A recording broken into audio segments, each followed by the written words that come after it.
Halo kawan pajak, apa kabarnya hari ini? Sudah pada ngopi belum? Yuk ngopi bareng di Ngopi Pagi, Ngobrol Pintar pagi-pagi.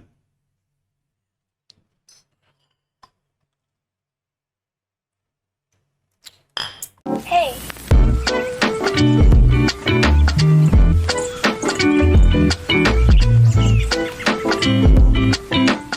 Ketemu lagi nih dengan kami di podcast KPP Madia Batam bersama saya Iskandar Utajulu selaku salah satu penyuluh di KPP Madia Batam. Nah, podcast kali ini kita akan membahas tentang e-endorsement. Untuk kawan pajak yang berada di wilayah free trade zone, khususnya di wilayah Batam ya, mungkin tidak asing lagi dengan istilah e-endorsement. Nah, untuk kawan pajak dimanapun berada, tentu akan tertarik dengan topik kita kali ini. Apa itu endorsement, bagaimana perlakuan perpajakannya, akan kita bahas selama beberapa menit ke depan.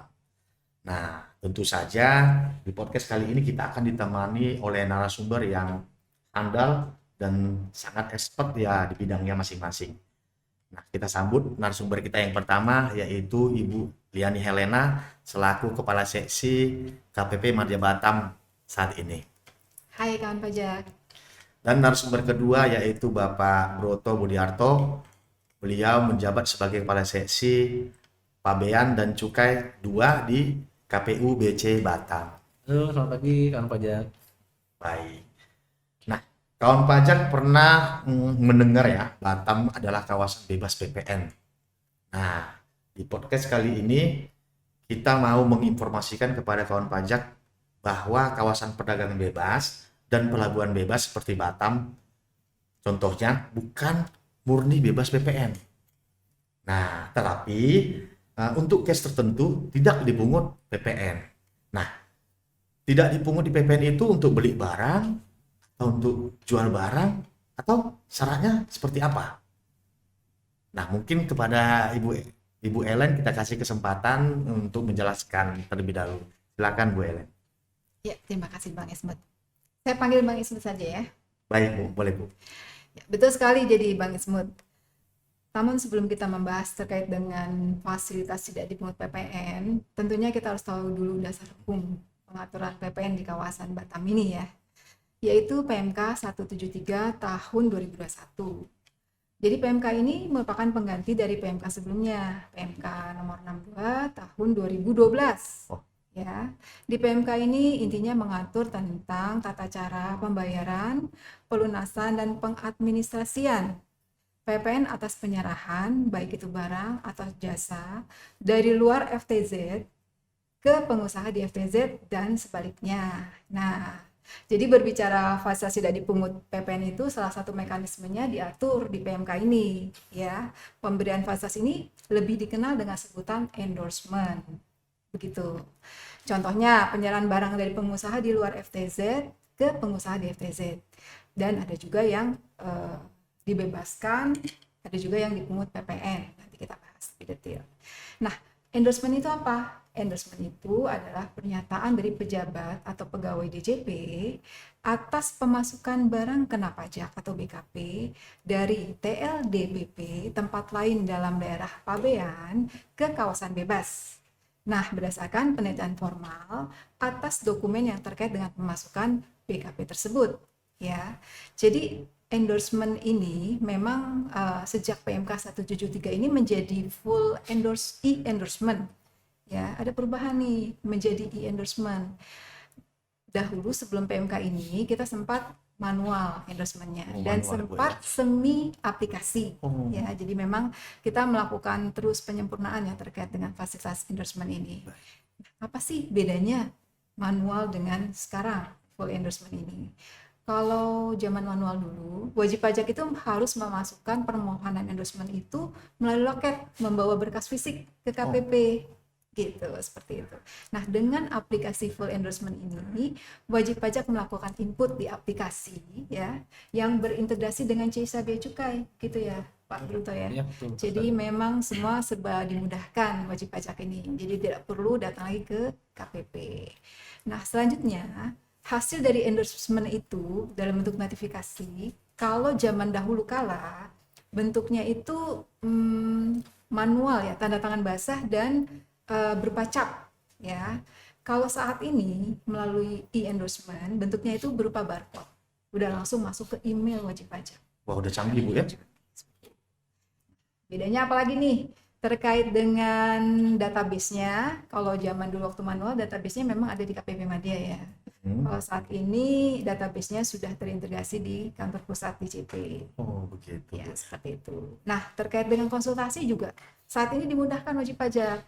Zaman dulu WP harus datang KPP, ke loket untuk bertanya kalau ada kesulitan dan sebagainya. Nah, saat ini wajib pajak bisa berkonsultasi melalui WhatsApp. Ada WhatsApp konsultasi khusus FTZ. Seperti itu.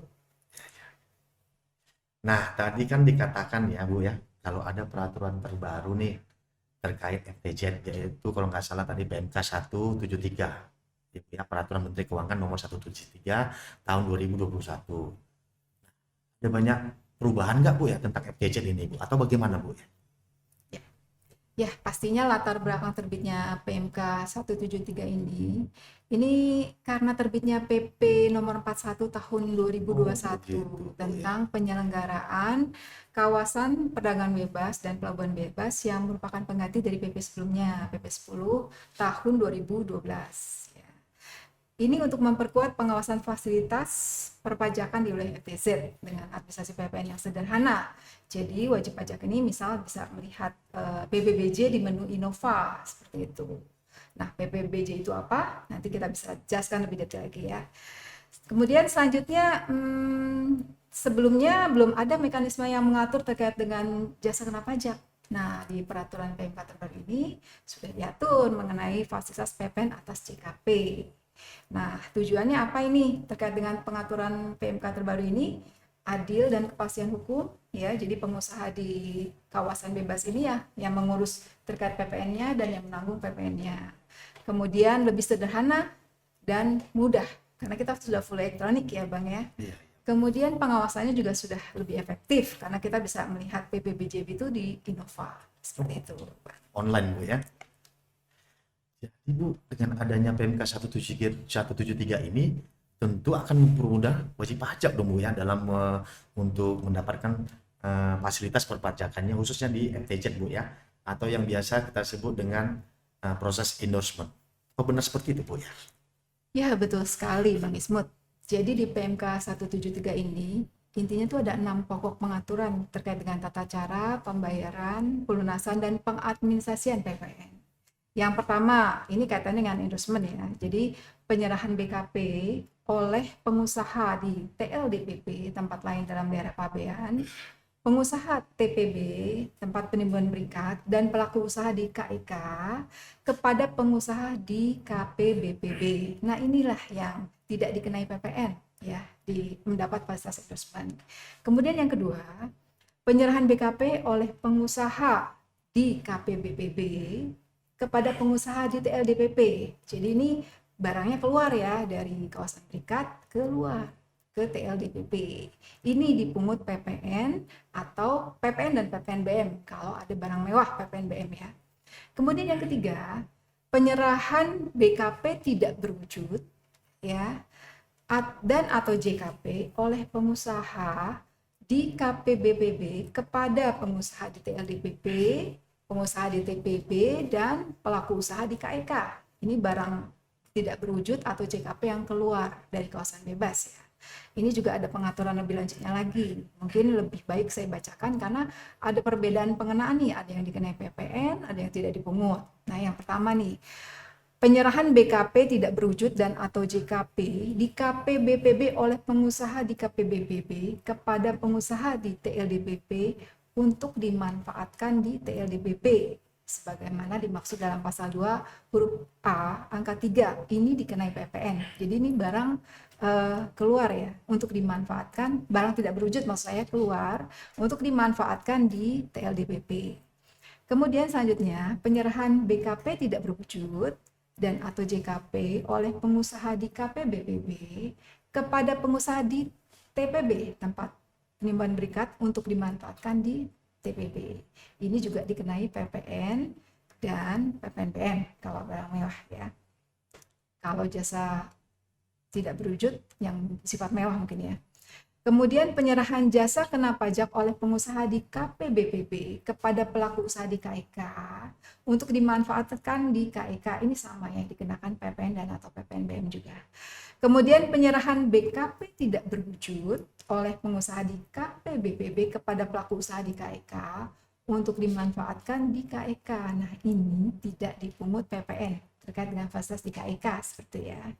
Dan yang keempat ya, penyerahan BKP tidak berwujud dan atau JKP oleh pengusaha di TLDPP, pengusaha TPB, pelaku usaha di KEK, atau pengusaha di KPBPB lainnya kepada pengusaha di KPBPB. Ya, jadi barang tidak berwujud sama JKP ini masuk ke KPBPB gitu ya. Nah, ini juga ada beberapa, ada yang tidak dipungut dan ada yang bebas. Saya bacakan lagi ya. Jadi penyerahan BKP tidak berwujud oleh pengusaha di TLDPP, TPB, KEK ke pengusaha di KPBPB, masuk nih ya, BKP tidak berwujudnya, untuk dimanfaatkan di KPBPB ini tidak dipungut PPN. Kemudian penyerahan JKP tertentu, jasa kena pajak tertentu oleh pengusaha di TPB, kemudian pelaku usaha di KEK yang dihasilkan di TPB atau KEK. Ya, jadi JKP ini dihasilkan di TPB atau KEK untuk dimanfaatkan di KPBPB oleh pengusaha di KPBPB ini tidak dipungut PPN. Selanjutnya, penyerahan JKP oleh pengusaha di TLDPP yang dihasilkan di KPBPB untuk dimanfaatkan di KPBP oleh pengusaha di KPBPB ini bebas PPN.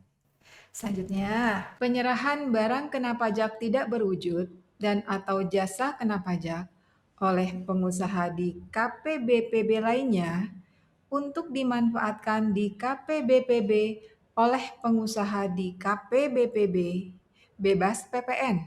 Dan yang terakhir, penyerahan JKP oleh pengusaha di TLDPP yang dihasilkan di TLDPP ya, jadi jasa kena pajak ini dihasilkan di TLDPP untuk dimanfaatkan di KPBPB, masuk ya ke kawasan bebas oleh pengusaha di KPBPB. Nah, ini dipungut PPN. Seperti itu. Dan yang kelima, diatur terkait dengan pemesanan fisik, nanti kita juga akan bahas ya. Dan yang terakhir tentang transisi KEK X FTZ. Kalau terkait transisi KEK ini memang pada prinsipnya masih diatur ketentuan mengenai KEK, yaitu nanti pengaturan tersendiri seperti itu. Baik, betul banget penjelasannya, Bu. Nah, tadi kan Bu disebutkan penyerahan BKP oleh pengusaha di TLDDP, pengusaha TPB, dan pelaku usaha di KEK kepada pengusaha di KPBPB tidak dikenakan PPN atau PPN dan PPNBM dengan cara ya fasilitas e-endorsement tadi ya Bu ya. Nah, boleh dijelaskan nih Bu, apa aja syaratnya untuk pemberian fasilitas ke e-endorsement ini Bu? Baik. Jadi di PMK itu kita bisa lihat ya di pasal 3 ayat 3 sampai 5. Syarat pemberian fasilitas tidak dipungut itu ada dua. Yang pertama, pemasukan ke KPBPB itu harus melalui pelabuhan yang ditunjuk. Ya. Jadi pelabuhan yang ditunjuk ini pelabuhan yang sudah mendapat izin dari menteri yang menyelenggarakan urusan pemerintahan di bidang perhubungan. Dalam hal ini Kementerian Perhubungan ya. Jadi sesuai dengan aturan terakhir ini keputusan Menteri Perhubungan nomor KP 330 tahun 2009 ya. Jadi tentang penetapan pelabuhan bebas itu ada 3 pelabuhan. Pelabuhan Sekupang, Batu Ampar, dan Kapil. Seperti itu. Kemudian ada juga dalam hal pelabuhan belum mendapatkan izin dari Menteri Perhubungan tadi ya. Jadi pelabuhan yang ditunjuk dapat berupa pelabuhan yang mendapatkan penetapan kawasan pabean oleh ketentuan peraturan perundang-undangan di bidang kepabeanan. Nanti ekspertnya akan menjelaskan terkait dengan hal ini. Kemudian yang kedua, syaratnya itu barang ini benar-benar masuk ke KPBPB, dibuktikan dengan endorsement. Oh begitu. Ya. Jadi kalau pengusaha di KPBPB itu kalau bermaksud untuk memperoleh BKP berwujud dari pengusaha di TLDPP atau dari TPB atau dari pelaku usaha di KEK itu harus membuat PPBJ, pemberitahuan pemasukan atau pengeluaran barang atau jasa. Ya, PPBJ ini merupakan dasar bagi PKP itu untuk PKP di TLDPP ya, atau di TPB atau KEK untuk membuat faktur pajak 07.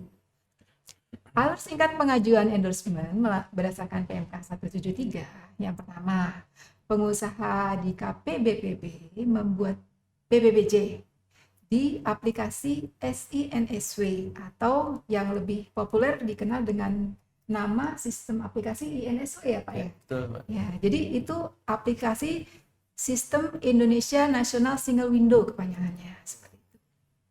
Kemudian nomor PPBJ itu ya setelah diinput ya diserahkan ke pengusaha di TLDPP atau TPB atau pelaku usaha di KEK. Ya.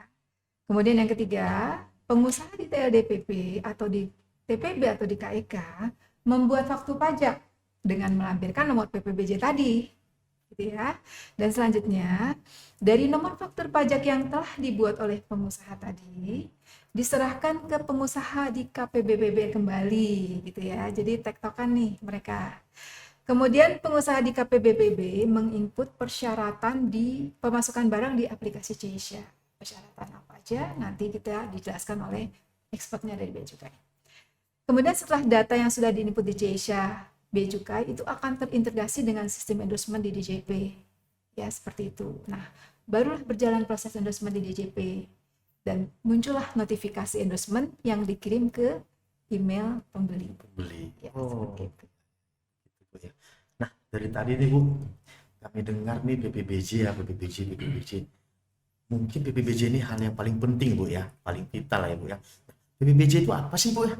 Lebih detailnya mungkin belum perlu dijelaskan Bu ya. Ya, PPBJ itu pemberitahuan perolehan atau pengeluaran pemasukan barang kena pajak atau jasa kena pajak ya. Jadi bisa dilihat di pasal 4 ayat 1 sampai 3. PPBJ itu merupakan pemberitahuan perolehan BKP atau JKP sebagai proforma ya atau pengeluaran pemasukan BKP yang bukan penyerahan BKP oleh pengusaha di KPBPB sebagai pengganti PPBTT. Zaman dulu sebutnya PPBTT ya Pak ya. Ya. PPBTT itu pemberitahuan pemasukan atau pengeluaran barang transaksi tertentu. Seperti itu. Nah, kapan sih PPBJ ini dibuat ya? Jadi PPBJ ini dibuat paling lama sebelum barang itu masuk ya. Jadi sebelum ke pengusaha itu melakukan pemasukan BKP ke KPBPB harus buat. Kemudian PPBJB ini disampaikan secara elektronik melalui sistem yang tadi INSW, Sistem Indonesia National Single Window, ya. Disampaikan secara elektronik kepada KPP, tempat pengusaha KPBPB terdaftar, kemudian kepada PKP yang menyerahkan BKP berwujud penjual ya, yang tadi di TLDPP atau di TPB atau di KEK, dan kepada DJBJ. Selanjutnya, untuk memenuhi ketentuan sebagai berikut, yaitu mencantumkan keterangan mengenai perolehan BKP berwujud, dilampiri dengan salinan perikatan atau perjanjian tertulis pembelian BKP berwujud, ya harus dilampirkan tuh tentang perjanjian pembeliannya, gitu ya. Kemudian di pasal 5-nya bisa kita lihat untuk pembuatan faktur pajak. PKP di TLDPP atau TPB atau di KEK itu harus memastikan bahwa PPBJ ini memang terdapat di SINSW melalui sistem informasi yang sudah disediakan oleh DJP dan harus dipastikan PPBJ ini masih berlaku. Ya, dalam hal PKP di TLDPP atau TPB atau KEK tadi tidak menerima PPBJ atau menerima PPBJ yang tidak terdapat di SINSW atau PPBJ itu melebihi masa berlakunya sudah daluarsa ya, maka PKP ini ya wajib memungut PPN atau PPNBM atas penyerahan BKP berwujud kepada pengusaha di KPBPB. Berarti endorsementnya tidak diberikan, jadi harus dipungut PPN-nya seperti itu. Baik Bu, jadi PPBJ ini adalah hal yang mendasari untuk perolehan barang maupun pengeluaran barang ya Bu ya. Jadi kan wajib pajak ini misalnya Bu salah nih Bu dalam mengisi PPBJ, apa bisa Bu dibetulkan atau mungkin dibatalkan? Kira-kira gimana Bu?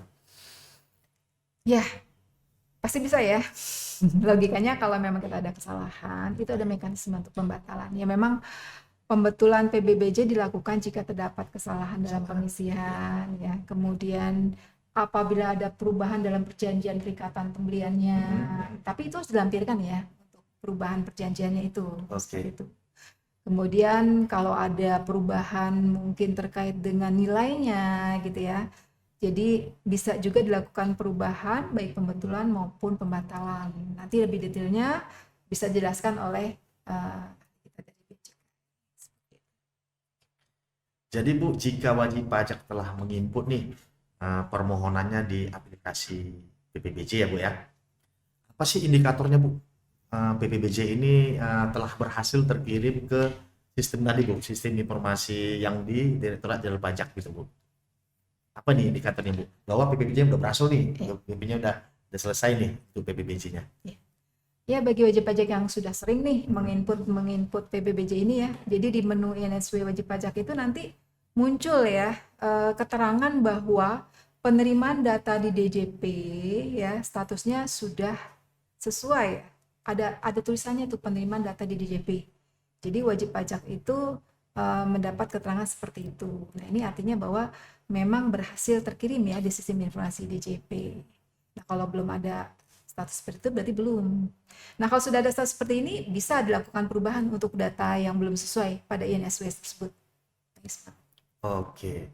Berarti kawan pajak semua ini jadi dapat kita simpulkan ya, dalam proses mendapatkan fasilitas endorsement, langkah awal nih yang harus dipenuhi adalah berhasil membuat PPBJ. Begitu Bu ya. Nah, PPBJ ini merupakan dasar bagi PKP yang berada di TLDDP, TPB maupun KEK ya untuk membuat faktur pajak 07. Di mana faktur pajak 07 ini merupakan syarat bagi pembeli kan Bu ya untuk mendapatkan data ke INSW tadi ya, aplikasi tadi INSW. Nah, apa sih Bu kendala yang paling sering muncul pada saat membuat faktur pajak tersebut Bu ya? Umumnya sih jarang ya ada kendala dalam pembuatan faktur pajak 07 ini, tapi memang pasti tetap ada saja ya kendala yang muncul. Beberapa wajib pajak memang pernah sih mengalami kendala. Salah satunya tuh nanti muncul ada tulisan, bisa dilihat di sini ya, ada tulisan e-tax API 10031 nomor dokumen PPBJ tidak ditemukan. Ya, tulisannya seperti ini. Ya, nanti muncul layar. Nah, jadi kalau sudah ada kesulitan seperti ini, memang di endorsement ini kita ada keterlibatan beberapa pihak ya. Salah satunya itu pihak dari INSW. Nah, solusinya untuk wajib pajak yang terdapat kendala seperti ini bisa langsung menghubungi INSW. Jadi ada nomor telepon, email maupun kontak center, bisa dilihat di website INSW. Oke Bu. Berarti setelah faktur pajak 07 berhasil dibuat, PPBJ sudah otomatis berhasil seperti itu Bu? Atau bagaimana proses selanjutnya Bu? Ya, jadi setelah faktur pajak 07 itu dari pihak penjual berhasil ya.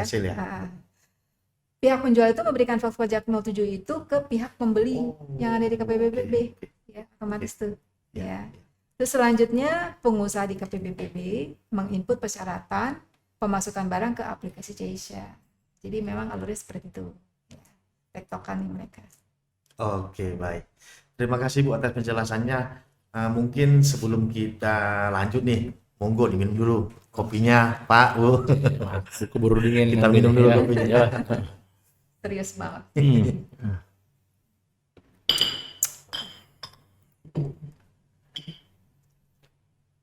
Baik, kita lanjut. Tadi Bu Helen sudah menjelaskan nih sedikit mengenai alur endorsement ya, e-endorsement. Tentunya itu di DJP ya alurnya itu.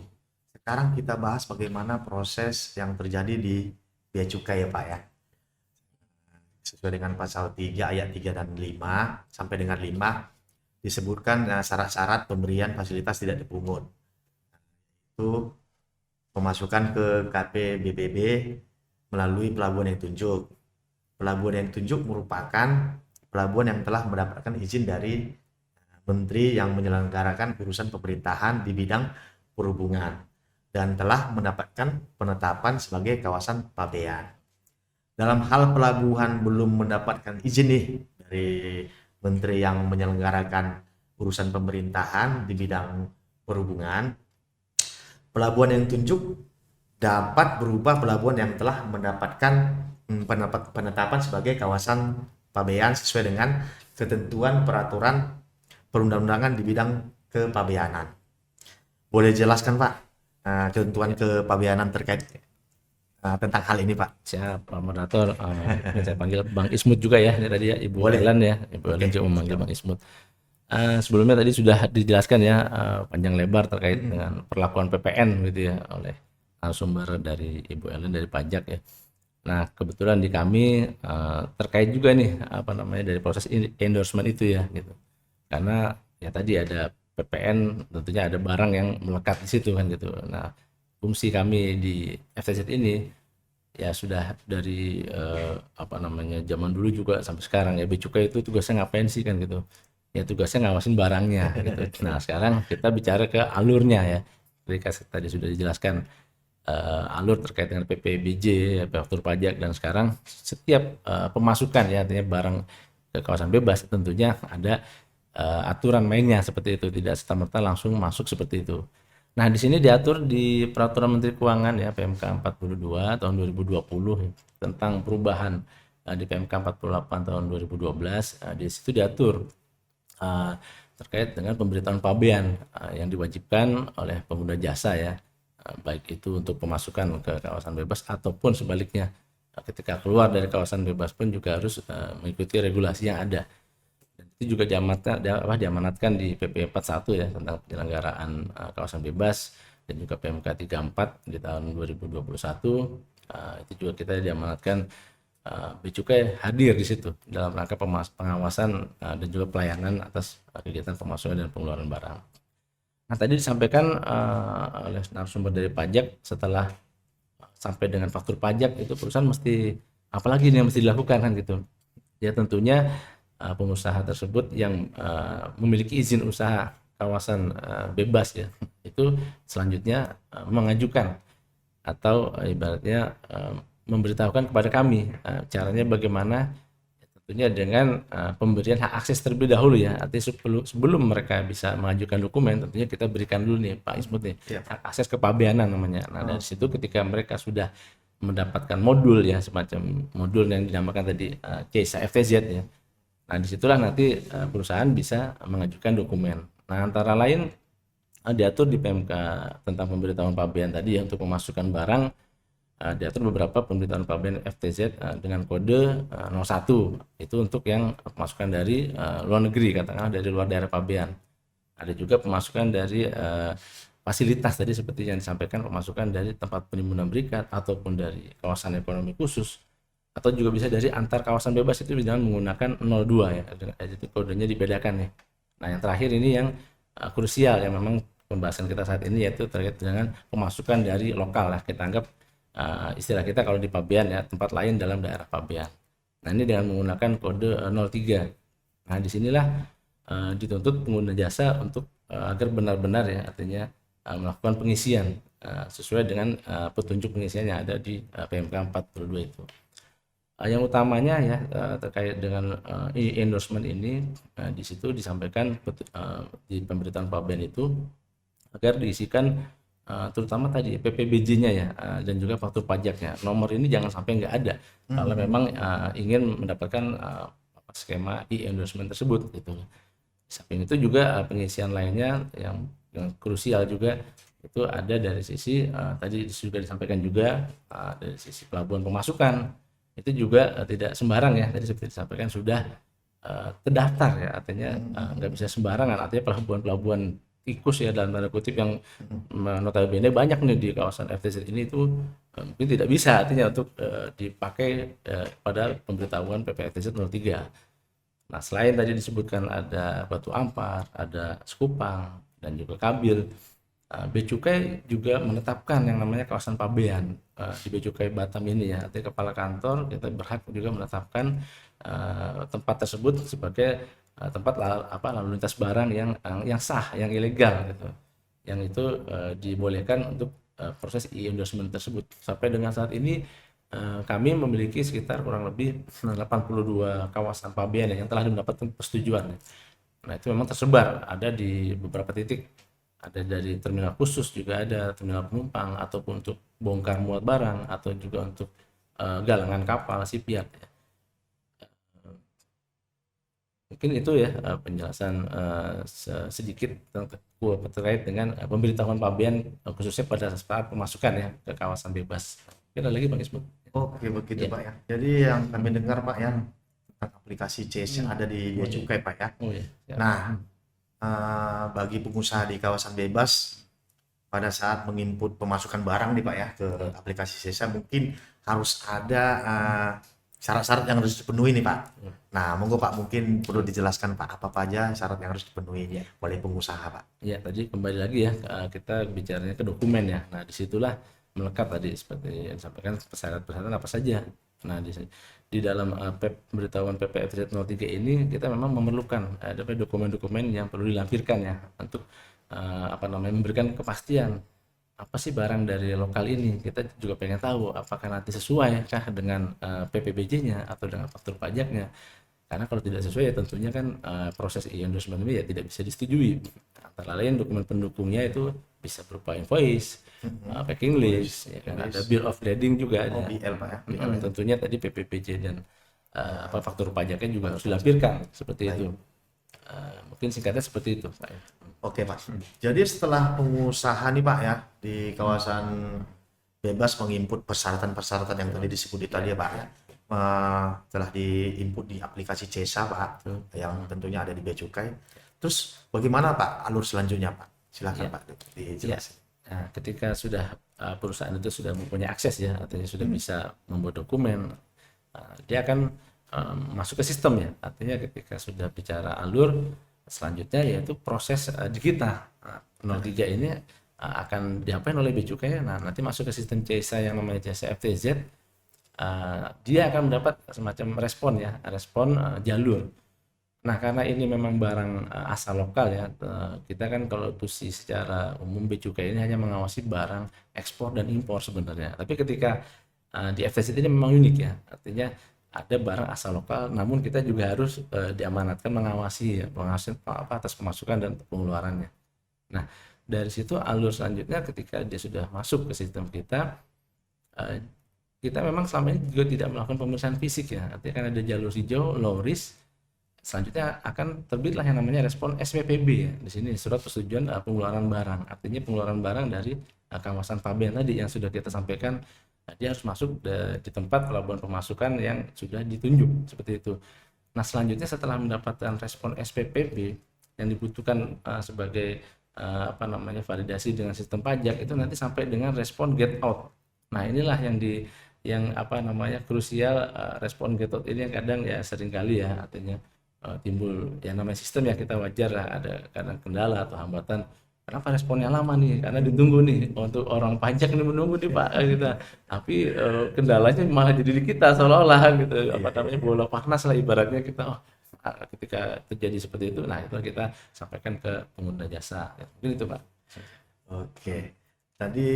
Mungkin tadi udah disinggung sama Bu Ellen ya tentang pembatalan ataupun pembetulan PPBJ nih. Dapat dilakukan sepanjang pemberitahuan pabean atau PPFTZ-nya itu baik yang pemasukan BKP Perwujud yang tercantum dalam PPBJ sesuai nih, jika sesuai dengan ketentuan peraturan perundangan yang berlaku, maka boleh untuk dilakukan pembatalan atau pembetulan. Nah, mungkin Pak boleh dijelaskan nih Pak ketentuan kepabeanan terkait ini Pak, silakan Pak. Ini juga yang sering kali ditanyakan ya Pak. Iya, sering jasa. sekali. Iya, benar. Terkait dengan perubahan data gitu.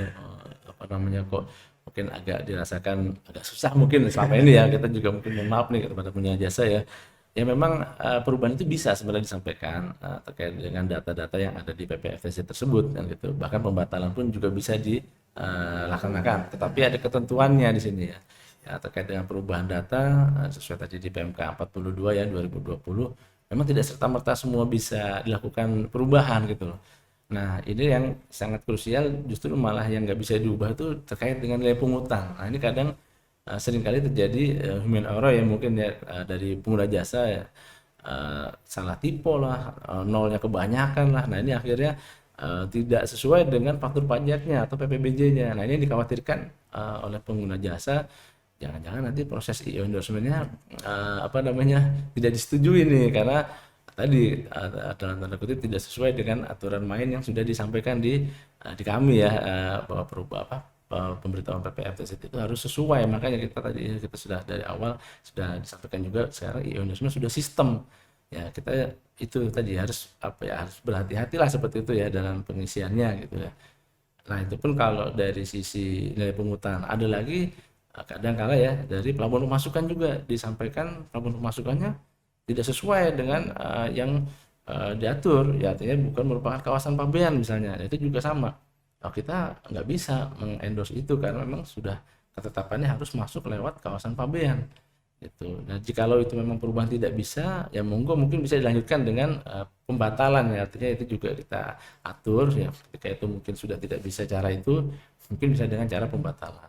Ya, tapi itu juga tetap harus ada aturan mainnya di situ. Itu bisa dengan penelitian nanti lebih lanjut teknis ya dengan rekan-rekan di lapangan. Barangnya apakah memang masih ada di kawasan pabean gitu. Yang penting intinya barang tersebut masih ada gitu. Jangan sampai barang tersebut sudah tidak ada di kawasan pabean, ya ini agak sulit kita untuk memberikan persetujuan tersebut. Ya, itu Pak Nisbet. Baik, Pak. Nah, ini ada juga pertanyaan yang sangat sering juga Pak kita dapatkan atau kita peroleh Pak. Jadi setelah pengusaha atau wajib pajak mendapatkan dokumen PP FTZ 03 nih Pak, Ya. apakah prosesnya sudah selesai? Ini menjadi pertanyaan Pak. Karena terkadang Pak ada data notifikasi yang belum diterima oleh DJP Pak. Karena kemungkinan error sistem atau karena antriannya yang penuh pada saat proses pengiriman data dari Bea Cukai atau ke sistem DJP Pak. Nah, mungkin perlu dijelasin Pak. Iya. Ini juga kadang tadi kembali ke bicara alur ya. Kadang respon yang utamanya tadi ya, respon get out ini kadang suka tidak diterima gitu ya oleh sistem, mungkin dari sistem pajak seperti itu, kok tidak ada notifikasinya, ini kenapa ya gitu. Nah, memang di sistem KSA kita ini tidak serta-merta sendiri ya langsung terkoneksi dengan pajak seperti itu. Ada lagi sistem di kepelabuhanan yang dimiliki, dalam hal ini kita ambil contoh yang di Batu Ampar ya. Ini memang kadang sering kali terjadi error pada sistem karena di Batu Ampar itu kan sudah menggunakan auto gate system ya. Jadi artinya setiap pengeluaran kontainer dari Batu Ampar itu sudah tidak ada lagi intervensi manusia, artinya sudah sistem juga gitu. Nah, ketika aliran datanya ini dari CSA kita ke AGS ya, dalam hal ini yang dimiliki oleh sistemnya oleh BUP Batam terhambat, nah, itulah yang kadang menjadi kekhawatiran ya pengguna jasa. Ini kenapa nih dari misalkan pemberitahuannya 20 kontainer ya kan, 19 kontainer sudah keluar, tapi ternyata yang satu nyangkut nih.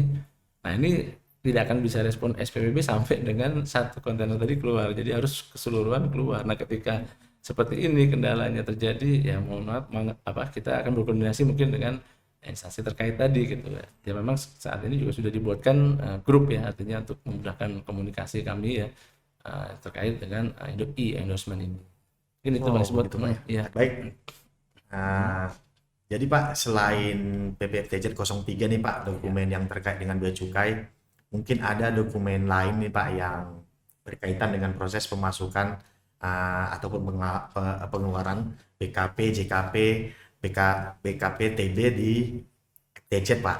Boleh dijelaskan Pak kepada kawan pajak semuanya biar agak lebih paham dan familiar Pak. Mungkin ada dokumen-dokumen lain nih Pak selain PP FTZ 03.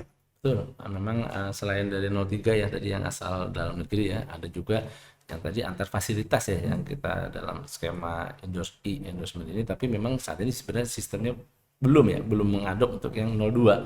Yang 02 ini yang berasal dari kawasan bebas ya tadi sudah sampaikan, atau juga dari kawasan ekonomi khusus, atau juga dari tempat penimbunan berikat. Nah, misalnya kita ambil contoh dari Batam, di sini kan punya pusat logistik berikat juga ya Pak Ismut nih, ada namanya pusat logistik Pertamina itu kalau nggak salah, itu nanti dia memang di luar FTZ ya. Nah, tapi ketika dia ingin memasukkan barang ke FTZ, nah disitulah dia harus menggunakan dokumen 02 atau dari kawasan ekonomi khusus. Nah, misalkan dari kawasan ekonomi khusus Nongsa ya, atau dari Batam Aeroteknik yang ada dimiliki di Batam ini, itu juga sama. dia menggunakan 02 juga dan dilampiri juga tuh faktur pajaknya gitu. Cuman memang sampai dengan saat ini yang di endorsement kan hanya yang 03 ya khususnya. Tapi memang karena saat ini juga kita melihat di dokumen pemberitahuan 02 pun mereka tertib kok gitu. Mereka juga membuat faktur pajaknya. Memang mungkin saat ini masih manual mungkin ya, mungkin nanti bisa dari rekan-rekan pajak yang menjelaskan lebih lanjut ya proses endorsementnya juga gitu. Mungkin itu ya, Pak. Mungkin kawan pajak juga udah denger nih, mungkin tentang pemeriksaan fisik, Pak. Apa sih yang melatar belakangi dan bagaimana teknisnya di lapangan, Bu? Mungkin kepada Bu Ellen yang pertama kali untuk kita kasih kesempatan untuk menjelaskan. Baik, terkait dengan pemeriksaan fisik ya, Bang Ismut. Iya. Jadi untuk pemeriksaan fisik ini memang sudah diatur di PMK 173. Sudah ada juknisnya juga terakhir di SE 23 tahun 2022. Meskipun di Per sebelumnya ya, Per 23 tahun 2018 itu juga sudah diatur.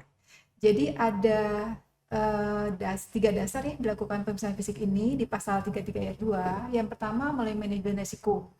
Kalau melalui manajemen risiko ini, jadi ada kriteria tertentu ya, wajib pajak itu dipilih untuk dilakukan pemeriksaan fisik. Kalau sudah memenuhi kriteria ini, terpilih, wajib pajak ini akan masuk ke dalam jalur merah. Setelah masuk jalur merah ini, berarti wajib pajak ini lakukan pemeriksaan fisik, dan pemeriksaan fisik itu dilakukan oleh DJP dan DJBC. Kita kolaborasi gitu ya, dilakukan bersama nih, keroyokan. Enggak lah ya. Ya memang seperti itu prosedurnya. Nah, di lapangan kita lakukan pemeriksaan fisik. Kemudian yang kedua berdasarkan nota intelijen perpajakan. Nah, kalau berdasarkan nota intelijen perpajakan ini, pemeriksaan fisik itu dilakukan oleh DJP dengan meminta bantuan juga oleh DJBC. Jadi bisa meminta bantuan di asistensi oleh DJBC ya. Jadi bisa dilakukan sendiri atau dengan meminta bantuan DJBC juga. Dan yang ketiga berdasarkan nota intelijen di bidang kepabeanan dan cukai. Nah, kalau ini khusus DJBC sendiri nanti yang melakukan pemeriksaan, dan mereka sudah expert, sudah terbiasa yang bagian jaga gerbangnya soalnya ini ya, DJBC ini seperti itu. Selama ini kan kegiatan endorsement ini jalur hijau terus ya, jadi WP lancar-lancar aja nih masukin barang ke kawasan bebas ya. Nah, perlu adanya pengawasan, apakah benar nih barangnya masuk gitu, apakah benar sesuai dengan yang dokumen yang mereka lampirkan gitu kan, butuh pengawasan lebih lanjut ya. Jadi memang diharapkan dengan adanya pemeriksaan fisik ini wajib pajak akan semakin patuh ya dalam pemenuhan kewajiban perpajakan, terutama dalam kaitannya dengan kegiatan endorsement ini. Seperti itu. Nah, nanti ada cap penunjukannya, sudah ada sih untuk tenaga ahlinya siapa gitu kan, dari pihak bea cukainya. Kemudian nanti biasanya nih memang dalam alurnya itu wajib pajak pun akan memberikan pemberitahuan ya kapan wajib pajak itu siap untuk dilakukan pemeriksaan fisik gitu ya. Jadi dari waktu yang sudah diberikan wajib pajak, informasi itu baru kita koordinasikan, kita keluarkan surat perintah pemeriksaannya, kita turun ke lapangan, baik itu di lokasi yang terkait dengan penempatan barangnya maupun di lokasi gudang wajib pajaknya, itu dilakukan pemeriksaan ya, seperti itu nanti prosedurnya. Bisa melalui manajemen risiko bersama dengan DJP dan BC, bisa dengan nota intelijen DJP hanya DJP aja atau diasistensi oleh DJBC juga gitu, atau mungkin nanti kalau DJBC mungkin sudah terbiasa untuk melakukan pemeriksaan sendiri. Seperti nanti DJBC akan cerita sendiri ya terkait pemeriksaan fisik ini. Mungkin sedikit menambahkan juga ya nih, tadi sudah disinggung di PMK 173 ya Pak ya, terkait dengan pemeriksaan bersamanya kan gitu ya. Pemeriksaan fisik bersama. Sebenarnya di PMK 34 juga sudah diamanatkan ya terkait dengan tata laksana pemasukan pengeluaran barang di FTZ, juga sudah diamanatkan tuh berdasarkan manajemen risiko ya. Jadi kita atau bea cukai ya bersama pajak itu bisa meriksa bareng, sebenarnya memang sudah diamanatkan. Nah, memang tapi sekali lagi kan dari sisi barang ya, artinya barang ini merupakan barang asal lokal. Nah, sedangkan itu sih kami ya, atau khususnya mengawasi ekspor impor, tapi tetap kita juga ikut andil di barang lokal ini, bagaimana cara pemeriksaan bersamanya Ya, di awal-awal itu sudah pernah Pak Ismut kita tandem gitu ya. Ya. Kita mengadakan pelatihan juga tuh kepada kawan-kawan pajak ya. Nanti kita coba asistensi cara meriksanya bagaimana. Memang itu juga dari rekan-rekan yang muda-muda lah. Itu yang kita ambil yang benar-benar untuk bisa melakukan pemeriksaan sesuai dengan ketentuan bagaimana kan gitu. Artinya kita memastikan nih jangan sampai barangnya nggak sesuai gitu kan dengan pemberitahuan PPFTC ataupun dari sisi dokumen perpajakan. Gunanya itu sih menurut kami memang untuk memastikan ya artinya pemberian endorsement ini sudah tepat gitu. Ya, mungkin itu Pak. Mungkin tambahan sedikit ya. Jadi Silakan, nanti Bu. hasil dari pemeriksaan fisik itu ada beberapa hal ya. Endorsementnya diberikan kalau sudah sesuai nih. Oh, Kalau tidak sesuai, endorsement tidak diberikan. oh gitu Bu. Nah, dengan tidak diberikan ini bisa dilanjutkan apakah melalui mekanisme pengawasan nanti di DJP Oh, atau mekanisme pemeriksaan tindak lanjutnya, atau nanti mungkin ada pengiriman data IDLP ya namanya istilahnya di kita ya, informasi data laporan pengaduan ke Kanwil yang nanti akan di follow up lebih lanjut seperti itu. baiklah kawan pajak. Jadi sebelum kita akhiri podcast kali ini, mungkin ada yang mau disampaikan oleh narasumber kita untuk sebagai mungkin pesan ataupun hal-hal yang penting terkait dengan e-endorsement sebagai penutup acara kita kali ini. Mungkin terlebih dulu dari Bu Ellen ya. Silakan Bu. Baik, terima kasih Mas Ismet. Jadi pengaturan terkait dengan perlakuan PPN atau PPN dan PPNBM di kawasan perdagangan bebas dan pelabuhan bebas ini memang sudah diatur melalui PMK 173 tahun 2021 ini tentang perlakuan dan tata cara pembayaran pelunasan pengadministrasian PPN atau PPN dan PPNBM atas penyerahan BKP dan atau JKP dari dan ke kawasan perdagangan bebas dan pelabuhan bebas. Ini sangat diperlukan untuk lebih memberikan kepastian hukum, meningkatkan pelayanan, kemudahan administrasi, kemudahan berusaha, dan tertib administrasi sehubungan dengan kegiatan di kawasan perdagangan bebas dan pelabuhan bebas. Yang pada intinya, pada akhirnya akan dapat mendorong ekosistem investasi dan kegiatan berusaha dalam rangka peningkatan pertumbuhan ekonomi dan daya saing di kawasan perdagangan bebas dan pelabuhan bebas. Nah, jadi wajib pajak memang diharapkan dapat melakukan pemenuhan kewajiban perpajakannya secara mudah, secara lebih tertib. Sehingga dengan aplikasi yang semakin dikembangkan ini, apabila ada hal-hal yang masih perlu untuk ditanyakan atau memang masih harus disempurnakan kembali, boleh kawan masyarakat wajib pajak memberikan masukan ke saluran komunikasi kita. Kita wujudkan pajak kuat Indonesia maju, Madya Batam buat Indonesia maju. Terima kasih. Mungkin kepada Pak Broto ada yang disampaikan Pak? Apa namanya, mungkin kalau dari kami ya, ini kami ingin menghimbau ya untuk para pengguna jasa ya ini agar lebih berhati-hati ya dalam pengisian dokumen pemberitahuan pabean PPFTZ ya. Memang ini seringkali yang tadi kita sampaikan semacam menjadi momok atau masalah utama ya di kami ya, khususnya di dokumen PPFTZ ini ya. Di samping itu juga memang ya secara aturan kami juga introspeksi diri lah terkait dengan tadi ya elemen-elemen perubahan data tersebut kenapa tidak bisa diubah. Ya, aturan yang ada memang saat ini sedang dikaji, artinya menuju ke depan yang akan memberikan kemudahan tentunya kepada para pengguna jasa. Itu dari kami ya, dan untuk lebih lanjut apabila pengguna jasa ingin berkonsultasi dapat langsung ya mendatangi kantor kami ya di unit CC, artinya di unit klien koordinator, atau juga bisa menghubungi call center kami ya, bisa juga melalui WA di 0851 5814 8448, atau juga bisa menghubungi telepon ya di 0778 di 429 446. Terima kasih Pak Ismet. Oke Pak, jadi kawan pajak semua, sampai di sini dulu obrolan kita hari ini. Semoga sekarang kawan pajak sudah lebih memahami nih apa itu e-endorsement, bagaimana alurnya. Untuk kawan pajak yang mungkin tertarik dan ingin tahu lebih lanjut tentang peraturan perpajakan, pantau terus nih podcast Ngopi Pagi dengan cara subscribe, like, dan jangan lupa diklik lonceng ya, tanda loncengnya untuk mendapatkan notifikasi terbaru dari podcast Ngopi Pagi. Terima kasih Pak kepada Bapak selaku narasumber hari ini dan juga kepada Ibu yang sudah berkenan hadir ya untuk sharing ilmu khususnya tentang endorsement ini. Semoga dengan adanya edukasi melalui podcast ini, kemudahan wajib pajak dalam melaksanakan kepatuhan menuju voluntary compliance-nya dan keadilan perlakuan perpajakan juga ya dapat tercapai. Akhir kata, saya Iskandar izin undur diri dan sampai ketemu di podcast Ngopi Pagi KPP Madya Batam.